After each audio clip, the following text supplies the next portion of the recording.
Hi guys, in today's video I'm going to show you how you can hide your followers on Instagram or the following list, the people who are following you.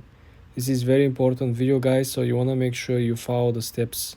The first thing you want to do is you want to click on the Instagram app and then you want to go ahead to your landing page on your profile.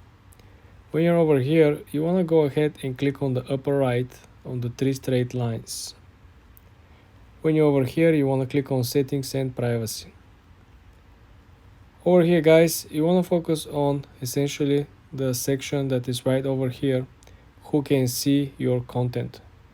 Then you can click on account privacy and then you can turn the private account on.